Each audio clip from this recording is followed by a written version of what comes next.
नमस्कार दोस्तों, आज की कहानी है बहू ठीक तो है। साहब, रसोई में जल्दी आइए, देखिए तो बीवी जी को क्या हो गया है। झुमकी, घर की काम वाली बाई ने दौड़कर कमरे में आकर मोहित से कहा। मोहित ने तेजी से भागकर रसोई में जाकर देखा तो काव्या कोने में दीवार से लगकर बेसुध बैठी थी।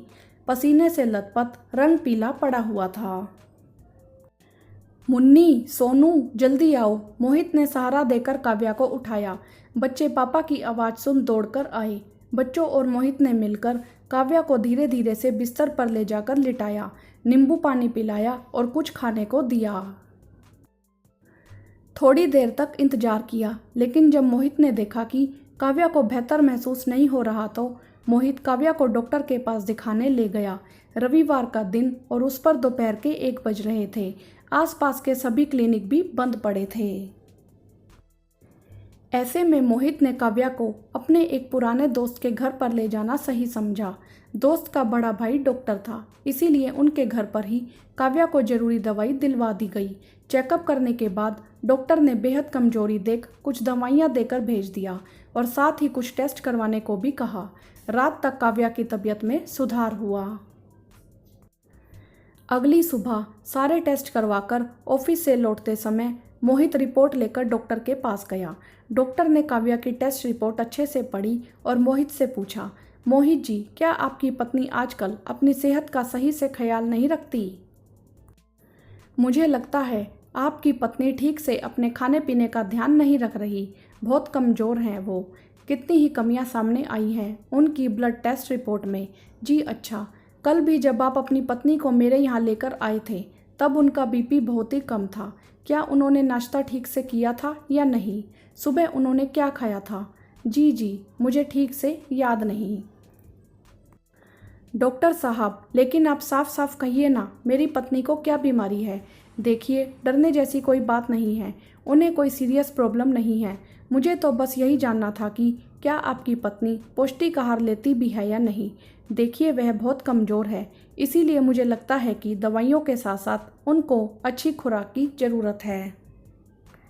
मेरी बात मानिए, आगे से आप उनकी डाइट का ध्यान रखें। जी डॉक्टर, मैंने पहले कभी गौर ही नहीं किया, लेकिन आगे से पक्का ज़रूर ध्यान रखूंगा। इतना कहकर मोहित डॉक्टर साहब से इजाज़त लेकर घर की ओर चल दिया। लौटते समय मन ही मन मोहित को बहुत शर्मिंदगी महसूस हो रही थी। डॉक्टर के पूछे एक साधारण से सवाल से,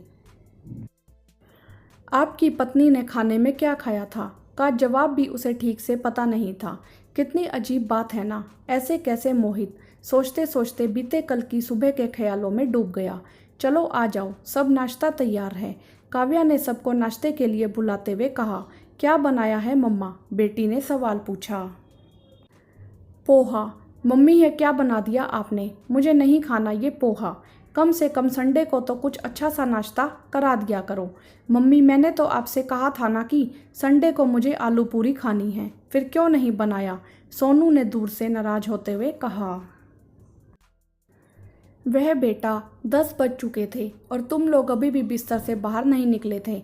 मैंने सोचा चलो अब बहुत देर हो चुकी है तो अरे काव्या, अगर बच्चों ने बोला था तो बना देना था ना उनकी पसंद का नाश्ता। सुनिए, सच में दिमाग से निकल गया। अच्छा, आप सभी ऐसा करो, फिलहाल यही खा लो, मैं दोपहर को लंच में पूरी आलू बना दूंगी, ठीक है? मम्मी, 11 तो बज गए हैं, मुझे आप पूरी आलू लंच में नहीं ब्रंच में ही बना कर दो। अभी के लिए मुझे ब्रेड बटर दे दो। अरे बेटा, अब शुरू करूँगी तो 1 डेढ़ घंटा तो कहीं नहीं जाएगा। काम वाली भी अभी तक नहीं आई, यह सारा नाश्ता भी बेकार हो जाएगा। समझने की कोशिश तो करो, मेरे लिए पहले ही बहुत से काम करने पड़े हैं। किसी ने काव्या की बात नहीं मानी। बहू ला, मुझे और मोहित के पापा को यही परोस दे, हम दोनों को तो और कुछ नहीं चाहिए। तू जाकर इन बच्चों की पसंद का स्पेशल नाश्ता बना दे। इतना सुनकर काव्या ने वही पोहा लाकर सास ससुर के आगे परोस दिया और जल्दी से रसोई की ओर रुख किया। अब एक और नाश्ता बनाने के लिए फिर से जुट गई।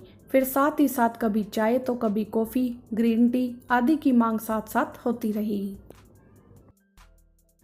मोहित ने याद किया कि काव्या तो नाश्ता बनाने के एकदम साथ ही दोपहर के खाने की तैयारियों में लग गई थी। सोचने लगा कि पापा ने तो काव्या को दोपहर के लिए नमकीन दलिया बनाने को कहा था। शायद काव्या साथ के साथ वही बनाने में लग गई थी। मोहित ने दिमाग पर जोर डाला और सोचने लगा कि पता नहीं उसने कल कुछ खाया भी था या नहीं। सच में कल की बात छोड़ो, उसने तो आज तक कभी नहीं देखा कि वह क्या खा रही है, या फिर उसने सबको खिलाने के बाद कुछ खाया भी है या नहीं। इतना सोचते हुए मोहित घर में दाखिल हुआ, बच्चों को पास बुलाया और सबसे पहले वही सवाल किया जो डॉक्टर ने उससे पूछा था। बेटा, मम्मी ने कल नाश्ते में क्या खाया था? कुछ पता है तुम्हें? पापा, मैं तो अपना नाश्ता करके अपने स्कूल का प्रोजेक्ट बनाने के लिए कमरे में चली गई थी। मुझे नहीं पता, बिटिया ने जवाब दिया। पापा, मुझे तो मम्मी ने मेरे कमरे में ही नाश्ता दिया था, मैं तो बाहर ही नहीं आया, मुझे कैसे पता होगा? बच्चों की बात सुन आज मोहित खुद से सवाल कर रहा था। मोहित की आवाज़ सुनते ही सासू माँ दौड़ी आई और बोली, बेटा क्या आया है रिपोर्ट में? बहू ठीक तो है? हाँ माँ, डॉक्टर ने थोड़ी कमजोरी बताई है।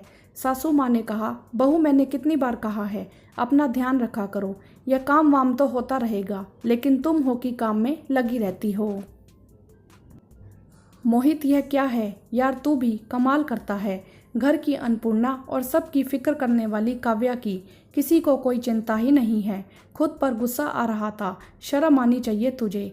एक बीवी, एक माँ और एक बहू, तो सबके लिए पीछे पीछे खाना लेकर सारा दिन एक टांग पर दौड़ती रहती है, लेकिन उसकी थाली में क्या है यह कोई जानता तक नहीं। माना कि नाश्ते और दोपहर के खाने के वक्त काम के कारण वह पत्नी को समय नहीं दे पाता, लेकिन रात के खाने के समय तो वह घर पर ही होता है। लेकिन आज तक अपना खाना खाने के बाद वह खुद से इस कदर व्यस्त हो जाता था कि पत्नी की थाली पर कभी नज़र तक डालने की ज़रूरत ही महसूस नहीं हुई, कभी ध्यान देना चाहा ही नहीं। बहुत बुरा हूँ मैं, मुझसे जाने अनजाने में बहुत बड़ी भूल हो गई, लेकिन नहीं, बस अब और नहीं। हम सब की गलती है और बच्चों को भी अपनी माँ की फिक्र करना सिखाना होगा। ए जी, कहाँ खोए हो? यह लीजिए आपकी इलायची वाली चाय। काव्या ने बिन मांगे ही चाय का प्याला मोहित के आगे रखते हुए कहा। मोहित ने आज पत्नी की आंखों में निश्चल प्रेम के साथ साथ चेहरे पर मासूमियत को भी ध्यान से पढ़ा था। नियम से हर शाम काव्या जब बिन बोले ऑफिस से आते ही चाय लाकर रख देती है और साथ ही मोहित के चेहरे को पढ़कर बिना पूछे ही सब जान लेती थी कि आज का दिन पति के लिए अच्छा बीता होगा या बुरा। फिर मैं कैसे अपनी जीवन संगनी के लिए इतना लापरवाह बन गया? कैसा अजूबा भगवान ने औरत के रूप में बनाया है, जो अपने अपनों के चेहरे दिल को देखकर उनके मन को पढ़ लेती है। और मैं आज से अच्छा पति बनने की कोशिश करना चाहूँगा। वह एक दिन है और एक आज का दिन। मोहित अब अपनी पत्नी का पूरा ख्याल रखने लगा है। अगर उसके साथ बैठकर खाना खाने का समय नहीं मिल पाता तो ऑफिस से किसी न किसी बहाने बातों ही बातों में एक बार ज़रूर पूछ लेता है कि काव्या, तुमने खाना खाया कि नहीं। रात को भी कोशिश करता है कि सब एक साथ मिलकर बैठकर खाना खाएं। लेकिन अगर मुमकिन नहीं हो पाता तो काव्या से एक बार पूछता जरूर है, काव्या तुम्हारी प्लेट कहाँ है? काव्या हल्की मुस्कान चेहरे पर लाकर कहती है कि अभी लाई। बच्चे भी मम्मी को पूछने लगे हैं, मम्मी आपने खाना खाया कि नहीं? रसोई में खड़ी काव्या एक बार सोचती तो जरूर है, आजकल मोहित थोड़ा थोड़ा बदल रहे हैं, लेकिन सच में मोहित जैसे भी हैं बहुत अच्छे हैं। और खुशी से प्लेट दिखाते हुए कहती है, ए जी, यह रही मेरी प्लेट। आप खुश? सच में उस समय पति पत्नी के बीच आंखों ही आंखों में एक दूजे के लिए प्यार छलक रहा होता है।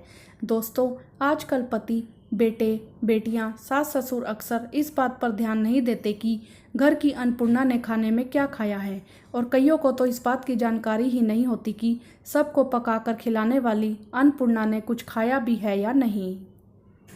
सब अपने आप में इस कदर व्यस्त हो जाते हैं या फिर मस्त होकर अपना खाना खाकर अपने अपने कमरों में निकल जाते हैं, नहीं तो कुछ तो पास बैठे बैठे अपना फ़ोन पकड़कर केवल खुद के लिए जीते हैं। लेकिन क्या यह सही है? चलिए उठिए और ध्यान दीजिए और देखिए, आज से एक बार पूछिएगा ज़रूर हर घर की अन्नपूर्णा को, तुम्हारी प्लेट कहाँ है मैडम? यकीन मानिए उसकी आधी भूख तो आपकी बात सुनते ही मिट जाएगी। वीडियो को लाइक करें, शेयर करें और चैनल को सब्सक्राइब भी करें। धन्यवाद।